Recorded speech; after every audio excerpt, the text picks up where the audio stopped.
Hey, how's it going everybody? Welcome back to Aussie Fish Keeping. So in today's video, we're going to be taking a look at 5 of the best fish that you can use as cleaner fish in your aquarium. So if you've been watching the channel for a while now, you'd probably know that I don't really like to refer to fish as cleaner fish, just because while they do benefit your aquarium a lot by keeping it nice and clean for you, they also still have their own requirements and needs, which you do need to cater for in order for them to stay alive and healthy in your aquarium.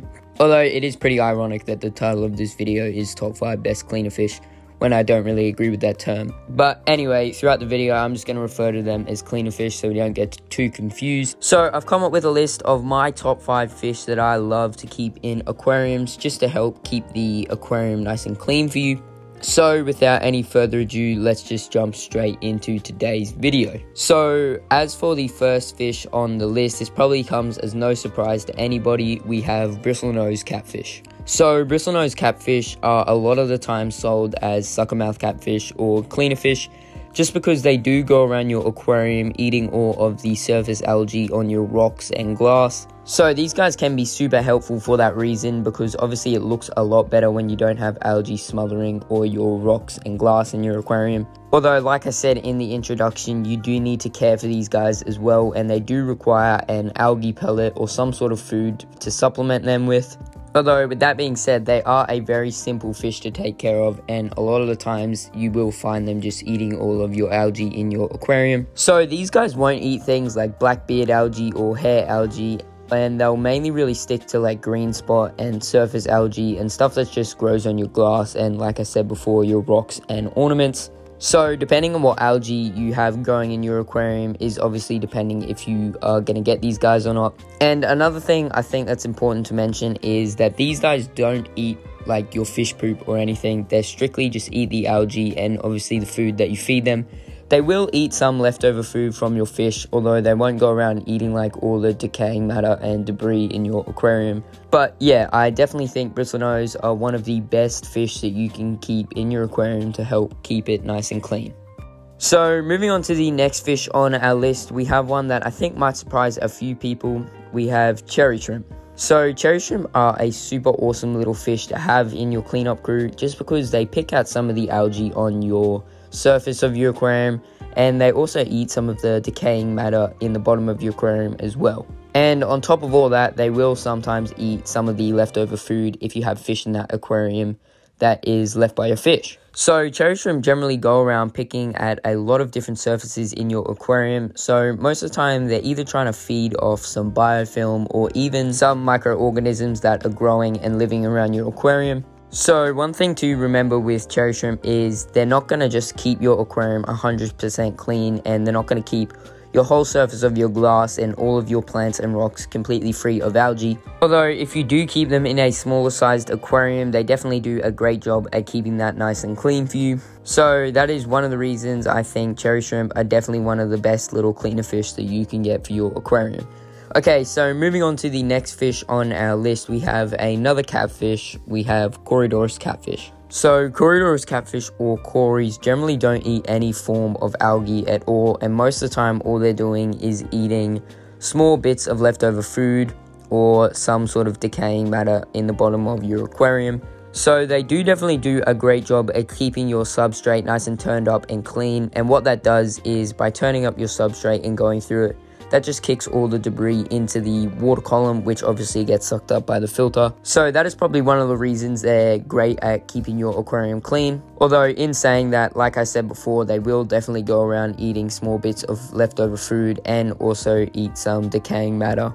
And if you do have a dead fish in your aquarium, you will notice that these guys will be on top of that as soon as they can as well. So in order to keep your Corydoras catfish really nice and healthy and keep them cleaning your aquarium, you do want to feed them quite a complex diet of frozen foods, dry foods, and live foods. So I would recommend stuff like frozen brine shrimp or frozen worms, or even some live bloodworms and blackworms. And then if you can supplement that with some sort of Cory wafer or sinking wafer.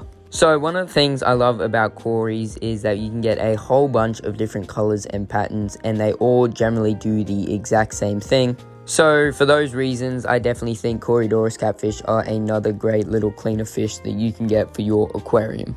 So moving on to the next fish on our list, we have one that definitely does not come as a surprise to anybody at all. We have snails. So like the cherry shrimp, they technically aren't really a fish, although you do keep them in your aquarium with your fish, so I'm just going to class them as one. So snails are definitely something that you would consider a cleaner fish, and most of the time you can just chuck them in your aquarium without feeding them. So obviously snails generally do a great job at keeping your glass clean. They also eat the decaying leaf or vegetation matter in your aquarium, and they will also take care of some of that debris around the bottom of your tank as well. Obviously, the only downside to snails is that they just breed like crazy, and especially if you have something like a ram's horn or bladder snail, most of the time you only need one of them to start like a colony of hundreds and hundreds of snails. But if you are looking for a particular snail just to eat all of your algae, I would recommend something like a mystery snail. Although if you're looking for some that's very versatile and eats both the algae and the decaying matter, I would probably recommend something like a bladder snail or a ram's horn snail. So Malaysian trumpet snails are another great species of snail that you can keep in your aquarium, and one of the reasons I like these guys so much more than the other two is that they'll just stay in your substrate throughout the whole day, so they're not really an ugly like fish that you just see throughout your aquarium all the time. And then they'll come out at nighttime, and what this does is it stirs up the substrate, which obviously kicks all the debris into the water column, and then it can be sucked up by your filter. So like I mentioned before as well, snails you can most of the time just chuck straight into your aquarium, and you don't really need to give them any special care at all. And most of the time they can thrive on their own without you even feeding them. As well as that, snails are obviously super peaceful and they won't harm your fish at all. But yeah, I definitely think snails are another great little cleaner fish that you can get for your aquarium. Okay, so moving on to the final fish on the list, we have one that's a little bit more of a nano fish. We have Otocinclus Catfish. So Otocinclus catfish are another species of suckermouth catfish, and they will generally just eat all the algae on the surface of your aquarium, much like the bristlenose do. The only real difference between the Otocinclus and the bristlenose is that the Otocinclus are a lot smaller, and most of the time you don't need to feed them as much because they are a lot smaller. Now, in saying that, obviously you do still need to give them algae wafers and a varied diet to keep them nice and healthy.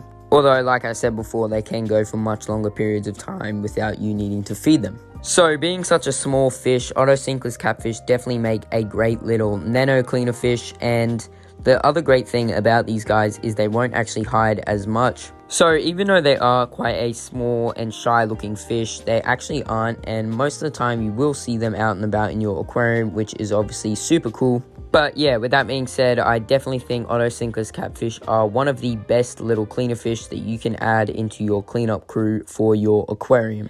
So with that being said, that is going to actually bring us to the end of today's video. So I hope you all enjoyed, and I hope I helped you guys find a brand new cleaner fish for your aquarium. So like I said in the beginning, it's always great to remember, even though they're classed as cleaner fish, you do need to still take care of them, and they do require a large amount of commitment, although they are definitely a beneficial little fish that you can add to your aquarium to help you keep the maintenance up to date. But yeah, if you haven't already, please make sure to subscribe and comment your thoughts on the video down below. I always love reading the comments from you guys. But with that being said, I hope you all enjoy, and I'll definitely see you all in that next video.